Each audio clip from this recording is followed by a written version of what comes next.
ओम शांति।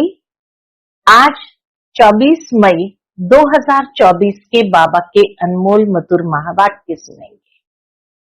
आज की मुरली में बाबा हम बच्चों को पूरी पढ़ाई का सार, स्वयं को आत्म समझकर बाप को याद करना, अर्थात बाबा कहे, बाबा जो वरदान हम बच्चों को देते हैं, बच्चे देही अभिमानी भव, उस देही अभिमानी स्थिति को पावरफुल करना है। यही पढ़ाई का सार है, यही आधार है जीवन बंध से जीवन मुक्त होने का। बाबा कहे, जितना जितना तुम देही अभिमानी बनते जाएंगे, आत्मा पावन बनती जाएंगी। परंतु कई बच्चे अभी भी देह अभिमान के वशीभूत है। बाबा कहे, देह अभिमान के वशीभूत होने से सबसे पहली बीमारी जो उत्पन्न होती है वह है नाम रूप की बीमारी, आकर्षण की बीमारी। और बाबा कहे, यही बच्चों को विकारों की ओर घसीट ले जाता है। इसलिए जितना हो सके आत्म अभिमानी बनने का अभ्यास करो। हमारा सारा पुरुषार्थ ही है इस देह अभिमान को गलाना और देही अभिमानी बनना। देही अभिमानी बनने से ज्ञान मार्ग में सहजता, सरलता आ जाती है और आत्मा पावन बन सहजता से पढ़ाई को धारण कर सकती है। सुनते हैं आज के बाबा के अनमोल मधुर महावाक्य। ओम शांति। मीठे बच्चे, देही अभिमानी बाप तुम्हें देही अभिमानी भव का पाठ पढ़ाते हैं। तुम्हारा पुरुषार्थ है देह अभिमान को छोड़ना। आज की मुरली से प्रश्न है, देह अभिमानी बनने से कौन सी पहली बीमारी उत्पन्न होती है? उत्तर है नाम रूप की। ये बीमारी ही विकारी बना देती है। इसलिए बाप कहते हैं, आत्म अभिमानी रहने की प्रैक्टिस करो। इस शरीर से तुम्हारा लगाव नहीं होना चाहिए। देह के लगाव को छोड़ एक बाप को याद करो तो पावन बन जाएंगे। बाप तुम्हें जीवन बंध से जीवन मुक्त बनने की युक्ति बताते हैं। यही पढ़ाई है, यही इस संगम युग की श्रेष्ठ पढ़ाई है। ओम शांति। रूहानी बाप कह रहे हैं कि आत्म अभिमानी अथवा देही अभिमानी होकर बैठना है। किसको याद करना है? देही अभिमानी होकर किसको याद करना है? बाप को। सिवाय बाप के और कोई को याद नहीं करना है। जब बाप से बेहद का वर्षा मिलता है तो उनको याद करना है। बेहद का बाप आकर समझाते हैं, देही अभिमानी भव, आत्म अभिमानी भव। देह अभिमान को छोड़ते जाओ। आधा कल्प तुम देह अभिमानी होकर रहे हो, फिर आधा कल्प देही अभिमानी होकर रहना है। द्वापर कलयुग देह अभिमान के वश होकर रहे तो सतयुग त्रेता देही अभिमानी होकर रहना है। सतयुग त्रेता में तुम आत्म अभिमानी थे। वहां मालूम रहता है कि हम आत्मा है। अब ये शरीर बुढ़ा हुआ, इसको अब छोड़ते हैं। ये चेंज करना है। जैसे सर्प का मिसाल है, तुम भी पुराना शरीर छोड़कर दूसरे शरीर में प्रवेश करते हो। इसलिए तुमको अभी आत्म अभिमानी बनना है। कौन बनाते हैं? बाप, जो सदैव आत्म अभिमानी है। जो सदैव आत्म अभिमानी है वही आकर के तो बच्चों को भी आत्म अभिमानी बनाएंगे। वह कभी देह अभिमानी बनते नहीं, बल एक बार आते हैं तो भी देह अभिमानी नहीं बनते, क्योंकि ये शरीर तो पराया लोन पर लिया हुआ है। इस शरीर से उनका लगाव नहीं रहता। शिव बाबा का, ब्रह्मा बाबा के शरीर से भी कोई लगाव नहीं रहता। लोन लेने वाले का लगाव नहीं रहता। जानते हैं ये तो शरीर छोड़ना है। बाप समझाते हैं, मैं ही आकर तुम बच्चों को पावन बनाता हूं। तुम सतो प्रधान थे, सो फिर तमो प्रधान बने हो। अब फिर पावन बनने के लिए तुमको अपने साथ योग सिखलाता हूं। योग अक्षर न कह, याद अक्षर कहना ठीक है। याद सिखलाता हूं। बच्चे बाप को याद करते हैं। अभी तुमको भी बाप को याद करना है। आत्मा ही याद करती है। जब रावण राज्य शुरू होता है तो तुम बच्चे देह अभिमानी बन पड़ते हो। फिर बाप आकर आत्म अभिमानी बनाते हैं। देह अभिमानी बनने से नाम रूप में फंस पड़ते हो, विकारी बन जाते हो। नहीं तो तुम सब निर्विकारी थे। फिर पुनर्जन्म लेते लेते विकारी बन जाते हो। ज्ञान किसको, भक्ति किसको कहा जाता है, ये तो बाप ने ही समझाया है। भक्ति शुरू होती है द्वापर से। भक्ति शुरू होती है द्वापर से, जबकि 5 विकार रूपी रावण की स्थापना होती है। भारत में ही राम राज्य और रावण राज्य कहा जाता है, परंतु ये नहीं जानते कि कितना समय राम राज्य और कितना समय रावण राज्य चलता है। इस समय सभी तमो प्रधान पत्थर बुद्धि है, पैदा ही भ्रष्टाचार से होते हैं, इसलिए इसको विशेष वर्ल्ड कहा जाता है। नई दुनिया और पुरानी दुनिया में रात दिन का फर्क है। नई दुनिया में सिर्फ भारत ही था। भारत जैसा पवित्र खंड और कोई भी बन न सके। भारत जैसा पवित्र खंड कोई बन न सके। फिर भारत जैसा अपवित्र भी कोई नहीं बनता। जो पवित्र वही फिर अपवित्र बनता है, फिर पवित्र बनता है। तुम जानते हो देवी देवताएं पवित्र थे, फिर पुनर्जन्म लेते लेते अपवित्र बन गए हैं। सबसे जास्ती जन्म भी यही लेते हैं। बाप समझाते हैं, मैं बहुत जन्म के अंत के जन्म के भी अंत में आता हूं। यह पहला नंबर ही 84 जन्म पूरे कर वानप्रस्थ में आता है, तब मैं प्रवेश करता हूं। त्रिमूर्ति ब्रह्मा विष्णु शंकर भी है, परंतु किसको मालूम नहीं है, क्योंकि तमो प्रधान है ना। किसकी बायोग्राफी को किसी मनुष्य को पता नहीं है। बाबा कहे देवी देवताओं की बायोग्राफी का भी किसी मनुष्य मात्र को पता नहीं है। पूजा करते हैं, परंतु सब है अंधश्रद्धा। भक्ति को कहा जाता है ब्राह्मणों की रात और सतयुग रहता है ब्राह्मणों का दिन। अब ब्रह्मा प्रजापिता है तो जरूर बच्चे भी होंगे ना। यह भी समझाया है, ब्राह्मणों का कुल होता है, डिनास्टी नहीं।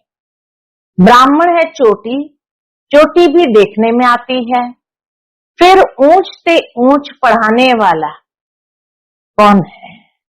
ऊंच से ऊंच पढ़ाने वाला है परम पिता परमात्मा शिव। उनका नाम एक ही है, परंतु भक्ति मार्ग में अथाह नाम लगा दिए हैं। भक्ति मार्ग में चहचटा यानी भपका बहुत हो जाता है। कितने चित्र, कितने मंदिर, यज्ञ, तप, दान, पुण्य आदि करते हैं। कहते हैं भक्ति से फिर भगवान मिलता है। किसको मिलता है? जो पहले पहले आते हैं, वही पहले पहले भक्ति शुरू करते हैं। जो ब्राह्मण सो देवता बनते हैं, वही यथा राजा रानी तथा प्रजा सर्वगुण संपन्न सोले कला संपूर्ण संपूर्ण निर्विकारी अहिंसा परमो देवी देवता धर्म था। भारत में ही एक आदि सनातन देवी देवता धर्म था। तब अथाह धन था। बाप याद दिलाते हैं, परंतु पहले पहले तुम देवी देवता धर्म वाले ही 84 जन्म लेते हो।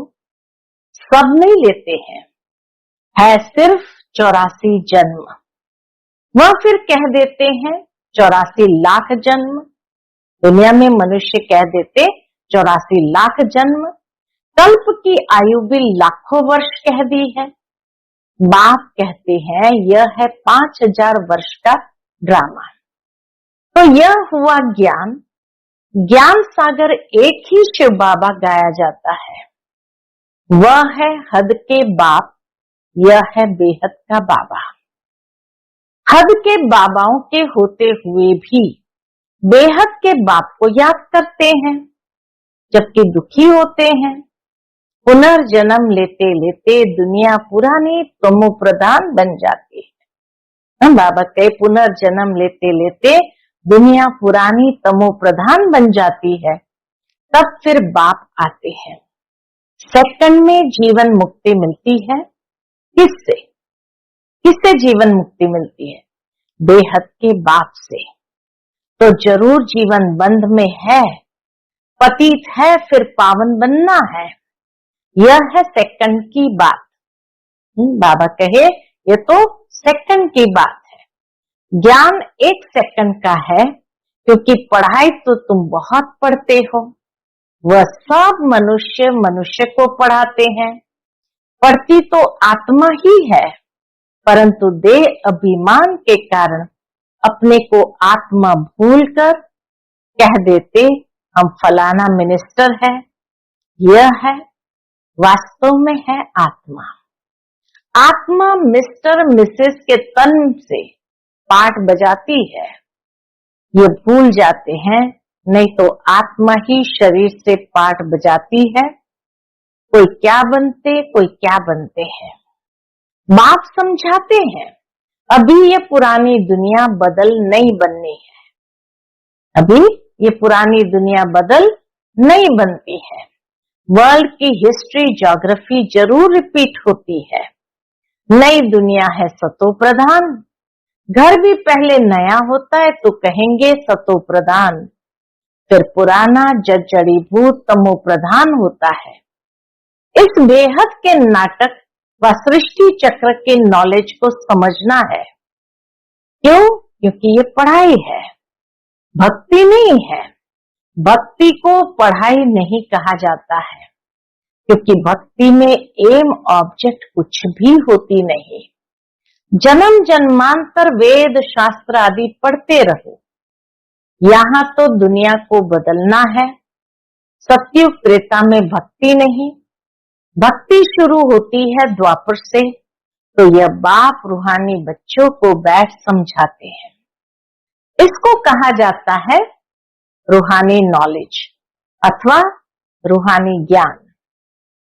रूहानी नॉलेज कौन सिखलाएगा? सुप्रीम रूह यानी परम पिता ही सिखलाएगा। वह तो सभी का है ना। लौकिक बाप को कभी परम पिता नहीं कहेंगे। पारलौकिक को परम पिता कहा जाता है। वह है परम धाम में रहने वाले। बाप को याद भी ऐसे करते हैं, हे गॉड, हे ईश्वर। वास्तव में उनका नाम है एक, परंतु भक्ति में अनेक नाम दे दिए हैं। भक्ति का फैलावा बहुत है। वह सब है मनुष्य मत। उन शास्त्रों में सारी है मनुष्य मत। अब मनुष्य को चाहिए ईश्वरीय मत। सदगति के लिए तो चाहिए ईश्वरीय मत। ईश्वरीय मत श्रीमत। श्री श्री 108 की तो माला बनती है ना।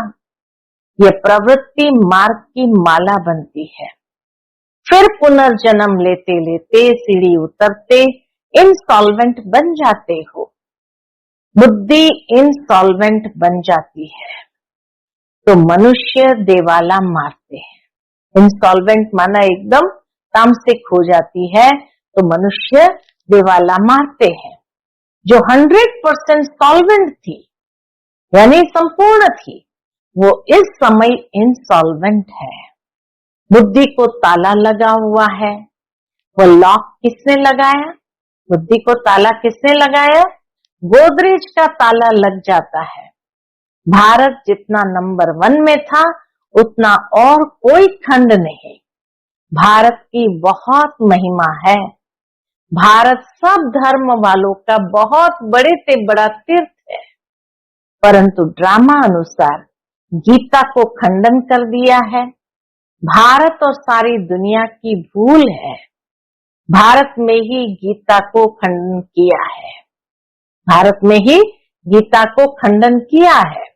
जिस गीता के ज्ञान से बाप नई दुनिया बनाते हैं और सर्व की सदगति करते हैं। भारत सबसे ऊंच और बहुत धनवान खंड था जो अभी फिर से बन रहा है। ये उल्टा झाड़ है। इनका बीज ऊपर में है, उसको वृक्षपति कहा जाता है। बृहस्पति की दशा बैठती है ना, बाप समझाते हैं मैं वृक्षपति आता हूं तो भारत पर बृहस्पति की दशा बैठती है। उच्च बन जाते हैं। फिर रावण आया है तो राहु की दशा बैठ जाती है। भारत का क्या हाल हो जाता है। वहां तो तुम्हारी आयु भी बड़ी रहती है। क्यों? क्योंकि पवित्र हो। आधा कल्प तुम 21 जन्म लेते हो, बाकी आधा कल्प में भोगी बनने से आयु भी छोटी हो जाती है, तो फिर तुम 63 जन्म लेते हो। अभी बाप समझाते हैं सतो प्रधान बनना है, इसीलिए माम एकम याद करो। सब धर्म वाले इस समय तमो प्रधान है।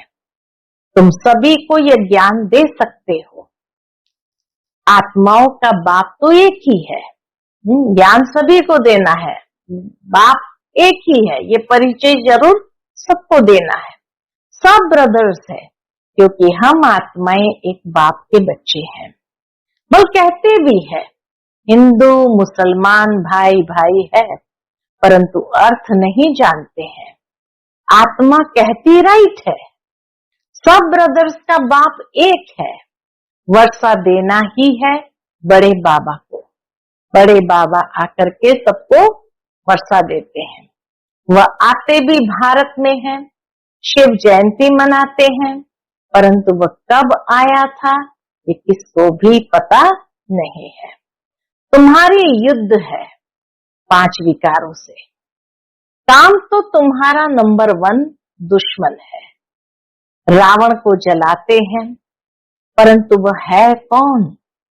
रावण जिसको जलाया वो है कौन? क्यों जलाते हैं? कुछ नहीं जानते। द्वापर से लेकर तुम नीचे उतरते इस समय पतित बन गए हो। एक तरफ शिव बाबा को याद कर पूजते हैं, दूसरी तरफ फिर कहते हैं कि वह सर्वव्यापी है।